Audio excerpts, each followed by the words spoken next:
In April of 2018, Ratchet and Clank runner ThaRixer, also known as Ricky, would get one of the most monumental speedruns in all of Ratchet and Clank history, completing Ratchet and Clank 1 New Game Plus in 19 minutes and 34 seconds. Now, this was no exaggeration to say, was one of the greatest Ratchet and Clank runs ever for its time. Everyone hailed it as a legendary speedrun, and it would take approximately 6 months for somebody to finally challenge it, when Franzorr would eventually take the world record from Ricky and hold on to it for the next couple of years. Now, in July 2020, Franz finished his journey for the time being with a time of 18 minutes and 51 seconds, cracking the sub-19 barrier, the first person to ever do it. And that's where the world record stood for nearly a year. Now, in April of 2021, Ricky decides maybe it's time to come back to this category and give it another go. And that he did. With his controller in hand and a whole lot of chutzpah, he did a ton of offline practice, and on May 10th of 2021, came back on Twitch and did his first stream of Ratchet and Clank 1 in years, with one mission and one mission only: get world record back. And on June 21st of 2021, he finally achieved his goal after a month and a half of continuous grinding of this game. Now, it's no exaggeration to say that this is easily one of the best runs that the Ratchet and Clank community has ever seen, once again, and is, in my opinion, the greatest Ratchet 1 run ever. Ever. And so what I wanted to do today, I wanted to kind of demonstrate why this run is so incredible, and I wanted to break down some of the most important parts of this run for you all, so that when you're watching this on your own time, you can understand little bits of information just a little bit better.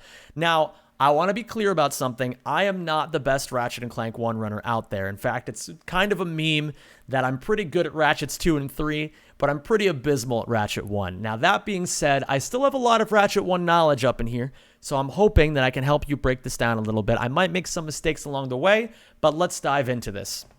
So, I've picked a few spots. Now, it's actually incredibly difficult to pick just a few spots of this run because there's some really incredible stuff in here. But we're going to go through. I wanted to demonstrate. I wanted to pick one early game planet, so I picked Batalia. Now, this is an incredibly intricate planet, but I wanted to kind of break this down step by step. So let's get into this. So right here at the very beginning of Batalia, Ricky has to manage an economy of space. There is not a whole lot of space in this tiny little area here. If he walks forward too far, when he does this walloper movement, he's going to bonk into this railing right here and lose all of his speed. So he very carefully wallopers in place at the very beginning and pauses as the walloper approaches peak velocity. He opens an in-level movie, and this stores his momentum, and he begins chaining movement together. He's doing long jumps and mid-air long jumps. And right here, I want to say this is a great moment of adaptation on Ricky's part, because I don't think he meant to side flip here. So let's go over this again. So we have long jump into mid-air long jump, into side flip, mid-air long jump again. And then he opens a midair into a side flip. Now, I believe this was accidental. And this is all standard movement, by the way. This is what, at the highest levels, this is consistent movement that will work every time. I don't think he meant to do this, though. But see how he adapts here. He opens up his PDA to preserve his momentum. And he reaches the cutscene anyway with some very intricate movement. Now, right here, he turns back around with the walloper. And you'll see some runners do a couple of different things here. I think the majority of runners will do a strat here where they double tap triangle as they press circle here. So what that will do is Ratchet will swap weapons to the PDA as he's punching with the walloper. But Ricky decides to do something a little different here. I guess it doesn't really technically matter as long as you have the fingers to do the inputs. But see how he has to manage this. He does a walloper, pauses the game, opens an in-level movie, does a long jump out of it, and immediately swaps to the PDA. Chaining his momentum together very, very masterfully here. And look at this positioning. Look at how carefully he's placing Ratchet when he's opening up the PDA. These PDA opens... You have to be very diligent with where you're opening up the PDA here. So he goes here, long jumps again, long jumps off of that little texture, long jumps, opens up the PDA, does a midair, opens up the PDA again. And again, this is all just trying to manage the momentum building of Ratchet while also using as few PDA opens as possible. Because every time you open up the PDA, you're losing time technically, right? If you open up the PDA more than you should, you're losing time. So he has to try to manage this as best as he can. But look at this momentum he's stored up. He gets a juicy midair here, opens up the PDA at the perfect height, and glides all the way to the finish. And look at this hyper strike. This is such a sexy little hyper strike right here, because he lines himself up with this hyper strike. He knows he's going to clear the ledge here, so he lines himself up with this guy so that he can activate the cutscene as fast as possible. He goes right into the cutscene trigger and gets right out of it. So he pulls the PDA back out, and look at this movement right here. Another midair, a really thick midair to get back to the ship. This is actually a lot harder than Ricky makes it look. So I wanted to jump ahead. I wanted to give you that demonstration of just like the idea of space. This is how you have to be managing things in Ratchet and Clank 1. You have to be thinking about, where am I on the map and how do I get to where I need to go as efficiently as possible? So there's a lot of freestyling that has to go into this. Now I want to jump ahead to the 12-minute, 15-second mark here, where he's going to land on Orxon. Now, keep in mind this idea of space. Tucking Ratchet into very tight spots so that you can preserve your momentum and continue to move forward as fast as you can. So he lands on Orxon 2. This is roughly 6 minutes, well, not 6 minutes. It'd be about 5 minutes further into the run. So he starts with a walloper, and he chains that into some more momentum. He opens the PDA. Now, what he does here, he actually, remember how I said before that there's that technique where you can double tap triangle as you're pressing circle to swap to the PDA? That's exactly what he's doing here. You'll notice as soon as he exits the in-level movie, he unpauses, and look what weapon is out. That's not a walloper. That's a PDA right there. So he uses this PDA to pause very carefully, and look where he's placing Ratchet. He has to place Ratchet just beyond these boxes, but not so far that he goes off the ledge. He lands at the very, very tip of this. You can even see Ratchet's little tootsies are hanging off of the cliff here. That's how close he was to going off of the level and just dying outright. So he chains into another long jump, and look at this spacing.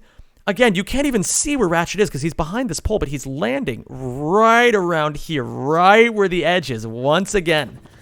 Look at that confidence of movement right there. A midair, into a long jump, into another midair long jump, and not only look at how much speed he has, but look how much height he has.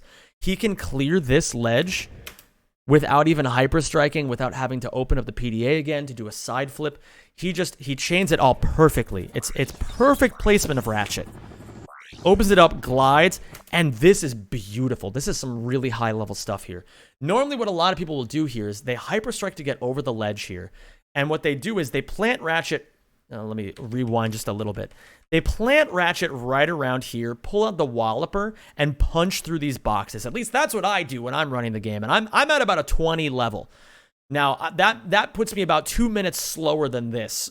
But that's still not too bad.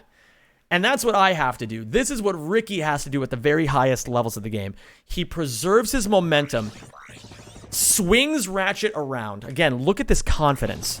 To be able to place Ratchet so carefully. Mid-air long jumps, PDA glides, opens the PDA again. And I want to be clear about something. This is also extremely difficult. Because if I'm going to pull out my controller right here. Now, this is my DualShock 2. I normally don't use this when I'm running Ratchet and Clank 1. But look at this. So when he lands here, he has to do a PDA glide. And when you're coming out of this PDA glide, you can't just do your normal midair movement. Now, normally when you're doing midair long jumps, what a lot of people will do is they'll input a long jump and then cancel that into a side flip, and then, like there's some movement that you can do here. I might be getting my muscle memory crossed up a little bit with Ratchet 2 right now, but effectively, you're mostly holding forward for these. Now, this is a tricky one because you have to do the exact same movement you would normally do forward, and instead you have to do it to the right.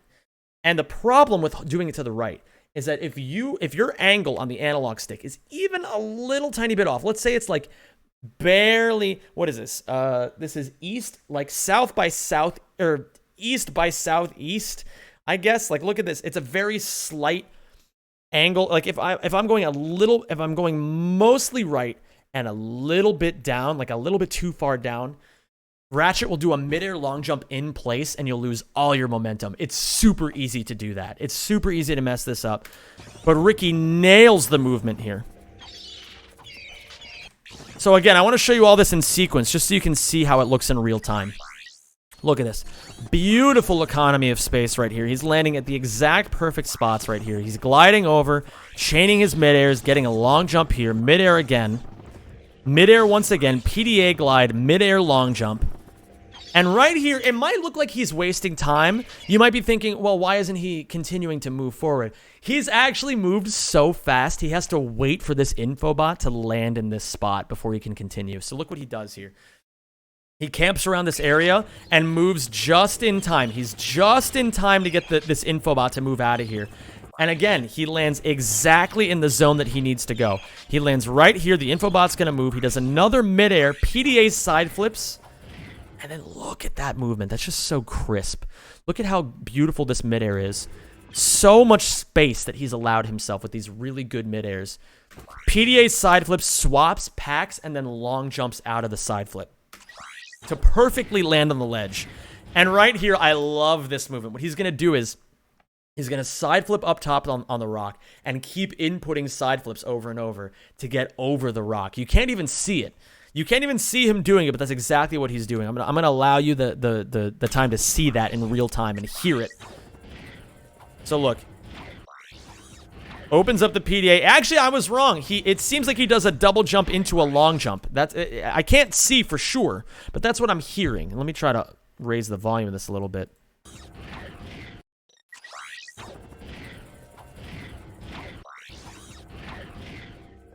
It almost sounds like actually another side flip into a long jump. So he opens up the PDA, does a side flip, and then cancels a long jump into a side flip, and then does another long jump after that. I think that's what's happening. I'm not high level enough to truly understand what's happening in this exact spot, but Ricky might know. I mean, Ricky will definitely know. Some other runners will definitely know, or might know, is what I was trying to say.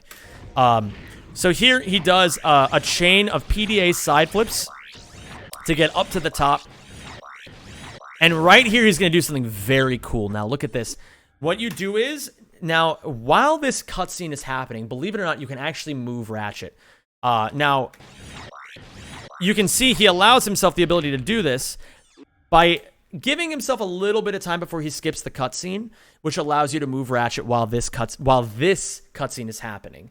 So what he's doing is he's walking forward for about a full second, doing a double jump, and I believe a ground pound cancel. I could be wrong about that. So double jump, ground pound cancel, opens up the PDA immediately into a PDA side flip. This is extremely high level stuff. Like, the consistency you need to be able to pull this off is very difficult. And he does a thruster pack long jump and swaps to the helipack to get more speed. And look at this beautifully spaced double jump. Beautifully spaced to get right to the ship. Lands directly on it. It's just absolutely beautiful. Now, I want to actually go through and talk about a couple of these other planets. I'm going to skip Hoven. There's actually one little thing I want to show you in Hoven. I want to show you the ship fight in Hoven, but I don't want to spend too long on this. So, in the ship fight in Hoven, you can see he's aiming at a very specific spot to hit both of these segments of the ship at the same time. For those of you who don't know, the ship on Hoven is divided into 5 segments. There's segment number 1 right here. There's segment number 2 right here. Segment number 3 in the middle. And then segments 4 and 5 are kind of smushed together in the back. It's very easy to kill both segments 4 and 5 at the same time. So he's focusing on segments 1 and 2 right now. He already knocks out segment 1. And he knocks out segment 2 just as fast. And he's aiming at this spot because, believe it or not, the ship takes more damage if you're aiming at this exact spot. And the reason I wanted to highlight it is right here. Look, I want to demonstrate the kind of confidence you need to run these games at a high level. Now, you may be watching this, and you may think at first, why does he move over to segment 3? Segments 4 and 5 aren't done yet. But what's happening here is that Ricky is I believe, playing with confidence. Now, he knows from all of his practice how long it usually takes to kill segments 4 and 5. And so he shoots until he gets that spidey sense inside that says, okay, I think this is going to be the bullet that crushes segments 4 and 5. He moves over to segment 3, finishes up segment 3, and then notices, okay, segments 4 and 5 are still there. Let me go back to segments 4 and 5 and finish those up. And now look at, actually, let me get myself out of the way here. Look at his health bar. Look at how stressful this is. I just realized I had a text box sitting there the whole time. I apologize about that, but now it's gone forever. But look how close this gets health bar wise. I mean, maybe not as close as maybe not like a nail biter, but that's still extremely stressful. At the highest levels, it's no exaggeration to say that Hoven is one of the biggest run killers because you have to go as fast as you can. You have almost no choice. You can lose a ton of time if you're not going, if you're not just trying to blaze right through this ship fight. And I know Ricky said, as fast as that looked, that was one of his worst segments. That's what he told me outright, that was one of his worst segments. Can you believe that? I mean, that's the kind of Hoven fights that I dream about. And he said he had the nerve to say that was one of his worst segments. Now, I want to also show you this real quick. Again, economy of space. And I actually want to give you a little bit of quiz, or a little bit of a quiz at the end of this this Planet C. If you can, using the ideas of economy of space, if you can figure this out for yourself. So what he does here, he does a standing walloper punch and immediately does a midair long jump to go around and over to this section. He throws on the drone device as he's moving, right? He throws on the drone device, and this blocks all the shots. Now look at this. Perfectly spaced midair number 1, perfectly spaced midair number 2, and then does another midair and immediately opens up the PDA to store that momentum and get another midair. And look how far it sends him. He just glides directly into the cutscene trigger. Now, this is where the quiz comes in, and I want to see if you've been paying attention. Now, for those of you who have actually been paying attention to the video, this may be a little easy for you, or if you've seen runs of this in the past. For those of you who have had me on a different tab, what are you doing? Don't be a bozo. Keep watching the video so that you can maybe learn a thing or two about speedrunning yourself. So right here, there's a sequence that happens where he opens up the walloper, punches, swaps out the PDA, does a long jump out of it, closes the PDA, and does a midair long jump to get over to the other section. Now, Ricky has to death abuse off of this side of the map. You can see he's already traversed this area. He has to death abuse over here and activate the end of level trigger, which is like the flashing red lights. Now, when Ricky lands, is he going to do another midair long jump and fall to his death?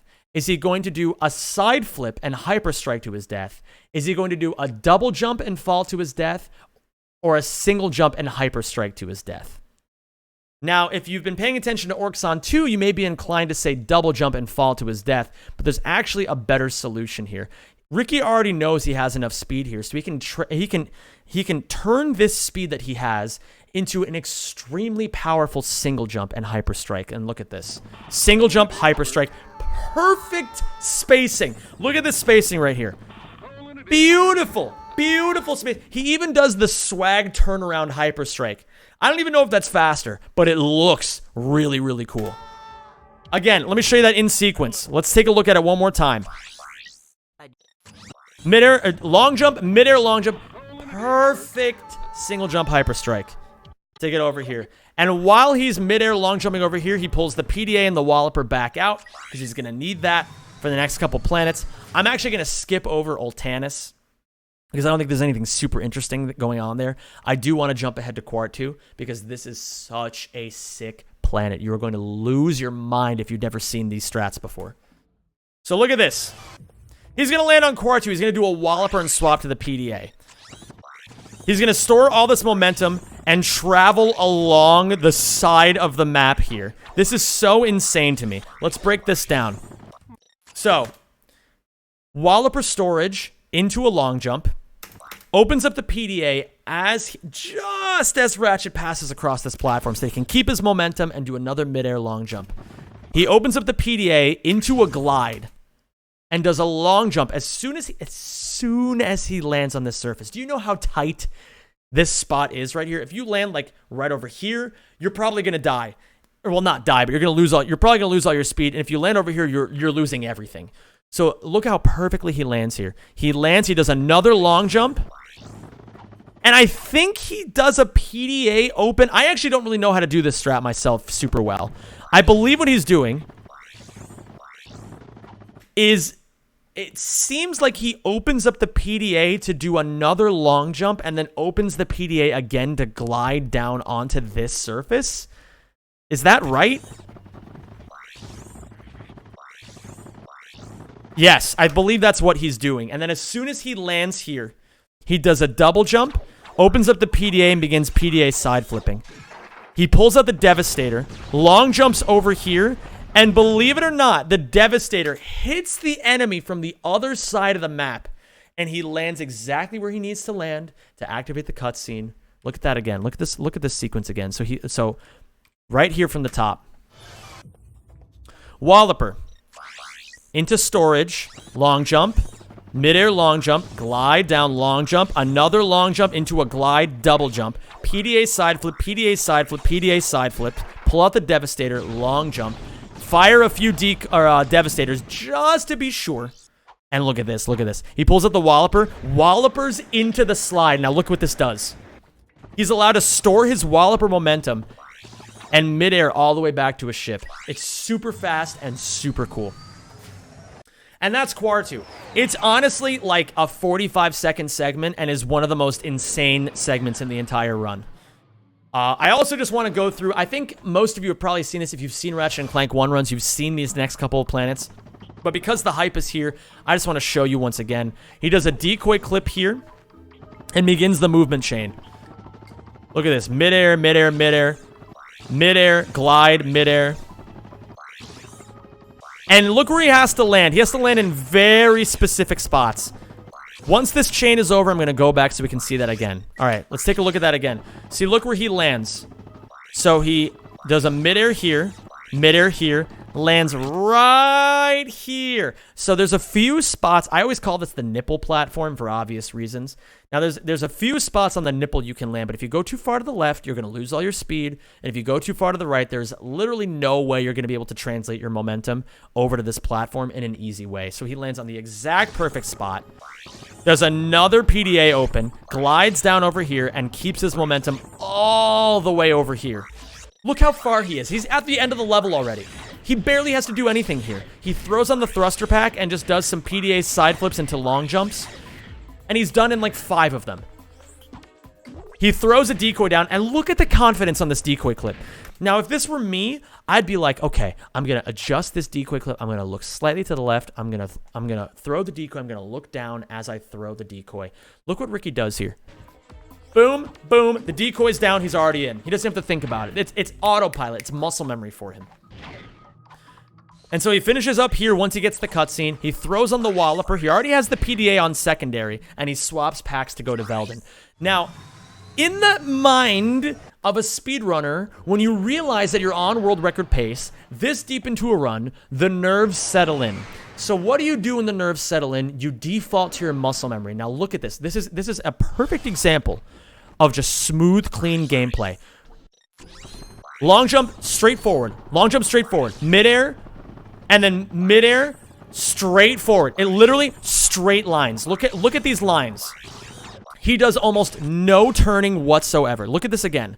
So he wallopers off of the ledge, and this is actually super cool. You can keep your momentum while you're going off the ledge, and you can translate that into a long jump. And look at this. Once again, a straight line, slightly turns with the midair, slightly turns with another midair, and then straight line. Glides down, long jumps again, long jumps again. There is nothing fancy about this movement. But it doesn't have to be fancy. He just has to get a V2 that's good. He has to get a Veldin 2 that is good enough to get him to the button so that he can get this world record. He doesn't need to start mixing things up, doing more mid-airs. There's a term there's an old acronym that a choir teacher once taught me. DWWR, do what we've rehearsed. When you're in high-pressure situations, you should fall back on what you've practiced. Now, this is what Ricky has practiced. Straight lines, efficient lines. Now, look at this. Once he gets up to this platform, midair, midair, midair, midair. And notice, there's also a very important thing you have to notice. You may be wondering, well, why is he going to the right side here? Why isn't he just cutting across the middle? Isn't that faster? And normally you'd be correct, but if you go, I want to say it's like, let's say it's just like around this area. Let's say you step right around. You even put Ratchet anywhere near this area. Drek will spawn, and that's very detrimental to the speedrun. You do not want the checkpoint to activate. You want to skip the checkpoint. You don't want Drek to spawn, because if he spawns, it's going to ruin the entire run. That means you have to fight Drek again. And so in Ratchet and Clank 1, we skip Drek. So he has to take this line to make sure that Drek won't spawn. And that he does. He goes around. And doesn't even PDA glide. He doesn't even have to. He's just going to go right into PDA side flips with the thruster pack. And then right into double jump ground pound cancels. And the reason he's doing this, normally a lot of runners, what they do here, they try to get as much height as possible. But think about it this way. If you're getting height, that means you're spending more time elevating Ratchet and less time moving him forward. So Ricky does exactly what he has to do. He trusts that his height is going to be good enough here. And just ground pound cancels over to the end. Beautifully spaced ground pound cancels. And he glides all the way down to the button, being very careful to avoid every death plane above, below, to the left, to the right of Ratchet. He lands right here, and look at this jump into a ground pound cancel. Look at that immediate button press. I don't even know how to do that. I've done that maybe once in my entire life, and Ricky does it in a high-pressure situation to close out the greatest Ratchet and Clank 1 speedrun of all time so far. I want to give you a couple of stats that Ricky sent me when I told him I was making this video. Since coming back at the and doing all these runs in the in the start of May, or the second week of May, he did over 4,000 attempts of this category. 4,000. Can you remember the last time you've done 4,000 of anything? I don't even think I can, frankly. And I've done thousands of attempts of speedruns, but it's been a long time since I've done a grind that heavy. He got 1 comm gold of Pokitaru since coming back. He says the best planets in this run were Orxon 2, Gaspar, Drek's Fleet, Umbris, and Gemlik. Now, we only went over a couple of these. We went over Orxon 2, we went over Drek's Fleet, we went over Gemlik, but Umbris and Gaspar were also incredible. I've watched this run multiple times by now. He says his worst planets were Pokitaru, Rilgar, Hoven, Kirwan, and Blarg. Most of those we did skip over. There's been a few time saves found since Franz's 1851, but the majority of this was raw skill. And a couple of other very interesting stats for you. This is Ricky's 25th uploaded New Game Plus world record. 25th. He had a few more that he didn't ever end up uploading. This was around the time when a lot of things were just being freshly discovered in Ratchet 1. And so he would PB multiple times a stream. I'm going to get this going just as background noise, in case anybody wants to have a little bit of going on while they're listening to this.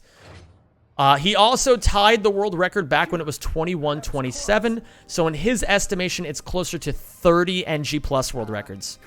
And his very first world record was a time of 28:05. Beating Raikaru is a very old school runner at this point.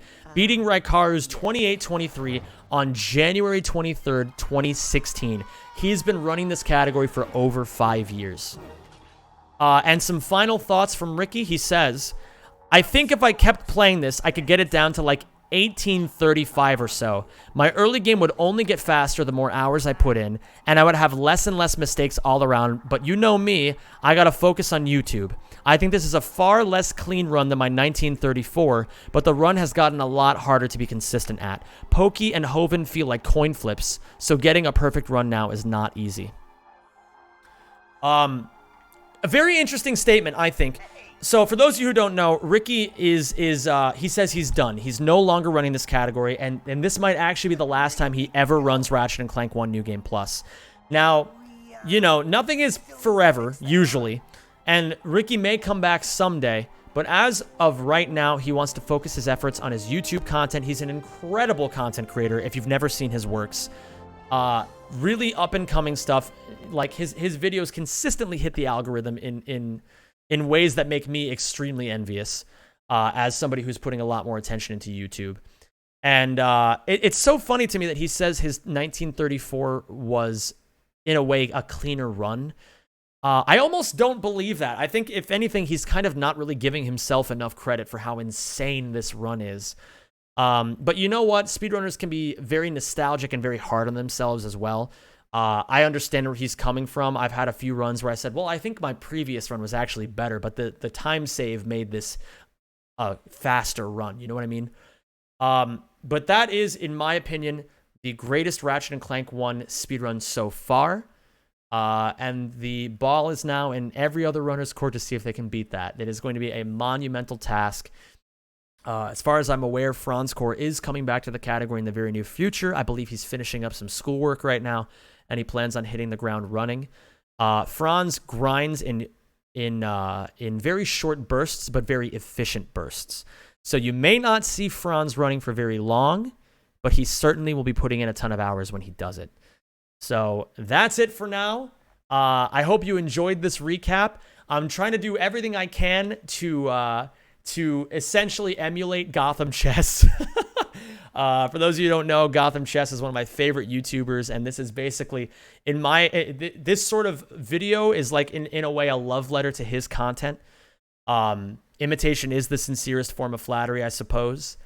So if you enjoyed this, please feel free to let me know in the comments if you really liked this video, and if you didn't like it, please let me know what you would like to see better.